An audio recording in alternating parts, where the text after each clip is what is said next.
Olá, hoje a gente vai mergulhar num material que é, assim, fascinante. É o roteiro de um podcast narrativo sobre o caso da família Ammons, lá em Gary, Indiana. E ele mistura, sabe, documentário de crime com uma história de terror. O que me pegou de cara nesse roteiro é que ele foge de todos os clichês. A história não começa com, sei lá, uma família se mudando para um casarão gótico numa noite de tempestade. Nada disso. O caso, que aconteceu em 2011, só virou notícia porque envolveu a polícia, o conselho tutelar, médicos, quer dizer, toda uma estrutura oficial tentando entender o que diabo estava acontecendo ali. E o ponto de partida é o mais inesperado de todos. A primeira ligação para a polícia não foi sobre fantasmas ou barulhos estranhos. Foi uma denúncia de negligência infantil. E essa, para mim, é a grande sacada do roteirista, porque ele nos desarma completamente. O gênero de terror, ele nos treinou para esperar o susto, a porta rangendo, a música tensa. E, em vez disso, o que o roteiro entrega? Um formulário do serviço social. O terror aqui não nasce do sobrenatural, mas da invasão do sobrenatural no mundo mais, mundano e burocrático que existe. Isso é psicologicamente muito mais assustador, né? Muito mais. Ele ancora a história na realidade de uma forma brutal. E o mais interessante, o roteiro destaca que os primeiros a sentirem um medo real, um medo documentado, não foram nem os membros da família, foram os próprios policiais. Sério? Sim, tem uma frase do roteiro que é citada diretamente de um relatório oficial. Algo como sensações que ninguém conseguiu explicar. Ou seja, o protocolo já começa a falhar logo na primeira visita. Exato. E aí a narrativa nos apresenta a família, a Latoya Ammons, a mãe dela, e os 3 filhos. E a casa era super comum, o roteiro descreve como antiga, mas sem nada de especial. E os fenômenos, eles começam de leve. Primeiro, o básico de qualquer história de casa mal assombrada, né? Barulhos no porão. O roteiro menciona passos e batidas. Mas a família tenta racionalizar. Ah, é o encanamento, a casa é velha. Mas aí vem o primeiro sinal de que algo está muito, muito errado. Enxames de moscas. Dentro de casa, no meio do inverno. Sim. Isso já quebra qualquer explicação lógica. Quebra total porque moscas no inverno é uma anomalia biológica. Não é subjetivo como um barulho. É um dado concreto, esquisito. E é a partir daí que o roteiro mostra uma virada na narrativa que é, crucial. O foco sai da casa com problemas e vai direto para as crianças com problemas. O comportamento delas muda radicalmente. O roteiro cita documentos que falam de crises de raiva, as crianças dizem que ouvem vozes. Nossa! Tem episódios de transe, os olhos reviram. É uma escalada muito rápida e muito perturbadora. E isso cria uma ambiguidade que o roteiro explora muito bem. O que veio primeiro, né? A casa está assombrando as crianças e causando esses traumas? Ou as crianças, por algum trauma ou, sei lá, uma condição psicológica pré-existente, estão projetando isso tudo? A gente fica sem saber para onde olhar. Exatamente. O roteiro não te dá essa resposta. Ele te coloca na mesma posição dos investigadores. Você tem 2 hipóteses igualmente plausíveis e igualmente assustadoras. A primeira é a paranormal clássica. A segunda é a psicológica. Será que a gente está vendo um caso de histeria coletiva? Uma psicose compartilhada? O que a psiquiatria chama de folia de. Certo. Só que aqui numa escala familiar, talvez até comunitária. O roteiro usa citações de documentos que falam em mudanças bruscas de personalidade.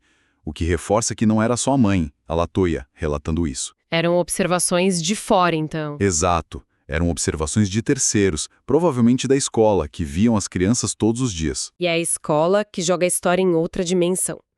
Preocupados com o que estava acontecendo, eles acionam o serviço social. E aí o caso entra de vez no sistema. A família é submetida a uma avaliação médica completa. E é nesse ambiente, que deveria ser o mais controlado e cético possível, um consultório com uma assistente social, um médico, é ali que acontece o evento mais bizarro do roteiro. Para mim, o clímax da história toda.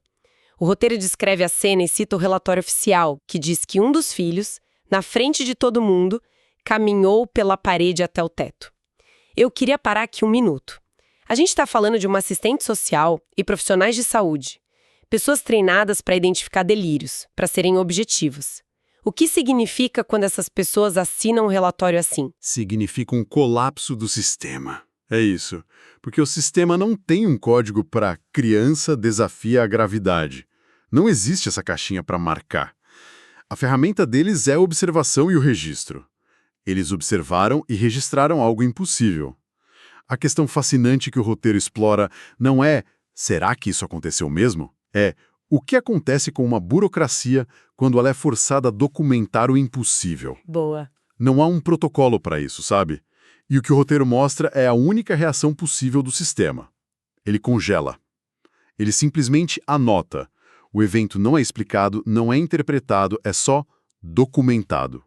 Vira um fato burocrático, uma anomalia presa num arquivo desafiando toda a lógica em que aquele próprio arquivo se baseia. E o impacto disso nos profissionais? O roteiro não entra muito nesse lado humano, mas eu fico imaginando a assistente social voltando para casa naquele dia, como ela dorme, como ela volta para o trabalho no dia seguinte e preenche um formulário sobre outro caso, um caso normal.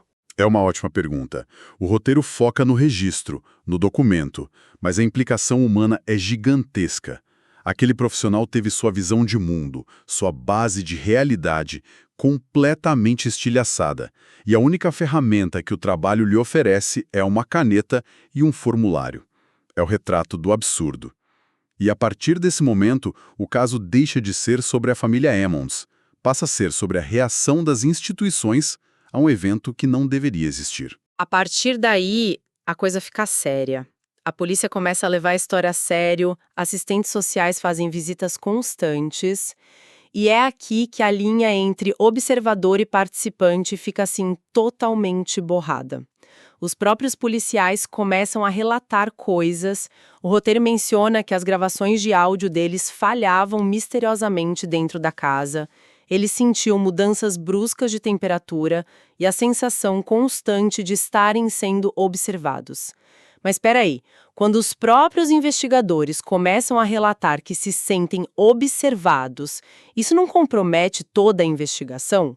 Como se pode confiar num relatório onde um investigador admite que está com medo? Compromete totalmente a objetividade, mas ao mesmo tempo reforça a narrativa de que algo anômalo estava acontecendo ali. O que me chama a atenção é como o roteiro usa esses documentos. Ele não dramatiza a cena do policial sentindo medo com música de suspense. Não. Ele apenas nos dá a citação fria do relatório. Isso é bem mais eficaz, não é? Muito mais. Te coloca no lugar de quem está lendo aquele arquivo anos depois, tentando montar o quebra-cabeça. Exato. É a técnica do found footage, do documento encontrado, mas aplicada a um áudio documentário. Ao nos apresentar o documento original, a fonte primária, o roteiro nos força a ser os investigadores. Ele não nos diz sinta medo. Ele nos apresenta uma evidência que não se encaixa e nos pergunta, e aí, o que você faz com isso? E todos os relatos, todos os medos, pareciam apontar para um lugar específico da casa, o porão. O roteiro descreve como escuro, antigo, silencioso. O clássico porão de filme de terror. Sim. O porão, para mim, esse é o clímax do terror na casa. É para lá que tudo converge. Sabe que eu discordo um pouco. Eu acho que o roteiro usa o porão como uma pista falsa, um elemento de distração. Ele nos dá o clichê do terror que a gente espera. O porão escuro e assustador, para nos distrair do verdadeiro horror da história, que, na minha opinião, não acontece no porão. Aonde, então? Acontece naquela sala de hospital, branca, estéril. O porão é onde o paranormal se manifesta de forma clássica. A sala do hospital é onde a nossa realidade se quebra. O medo do porão é instintivo. O medo do que aconteceu naquela sala é existencial. O roteiro brinca com nossas expectativas de gênero. É uma ótima perspectiva. O verdadeiro mistério não é o que tem no porão, mas o que foi assinado naquele relatório médico. E no final das contas, como essa história termina no roteiro? De uma forma bem anticlimática, na verdade, a família compreensivelmente não aguenta e se muda. Anos depois, a casa é demolida. Fim da história? Certo. Mas o roteiro parece sugerir que não, que algo ficou sem solução. O que exatamente ficou nesse vácuo? Ficou o arquivo, ficou o quebra-cabeça sem solução. O roteiro termina e a gente fica com as mesmas perguntas que os investigadores. Cada peça que deveria ajudar a montar a imagem, os relatórios policiais, as avaliações médicas, os testemunhos dos profissionais, na verdade só aprofundam o mistério. Foi uma fraude elaborada? Se sim, por quê? E como eles convenceram tantos profissionais diferentes? Difícil de acreditar. Foi uma psicose compartilhada? Talvez. Mas Folha AD geralmente se aplica a um grupo pequeno e isolado. Aqui temos policiais, médicos, assistentes sociais, gente que não tinha uma relação íntima prévia, todos relatando eventos anômalos. A teoria não se encaixa perfeitamente. Ou foi algo genuinamente inexplicável. O roteiro, de forma muito inteligente, não escolhe um lado. Ele se concentra em documentar a dúvida. E a demolição da casa? O que você acha que isso representa na narrativa? Uma tentativa de apagar a história, de colocar um ponto final físico em algo que não podia ser resolvido, ou só o destino de qualquer casa velha num bairro de Gary, Indiana? Pode ser as duas coisas, né? E essa ambiguidade é o que torna o final tão forte. A demolição é um final físico, mas não narrativo. As paredes caem, mas as perguntas ficam de pé. A história não está na madeira e nos tijolos. Está nos relatos, nos documentos, está na memória. A última frase do roteiro citada no material é perfeita para isso. Talvez algumas casas guardem mais do que paredes. Uau! É uma forma poderosa de encerrar. Deixa tudo em aberto. E nos leva a uma reflexão final, um pensamento para quem está nos ouvindo. Além da pergunta óbvia de fantasmas existem ou não, este caso, da forma como o roteiro apresenta, nos obriga a questionar a natureza da própria evidência.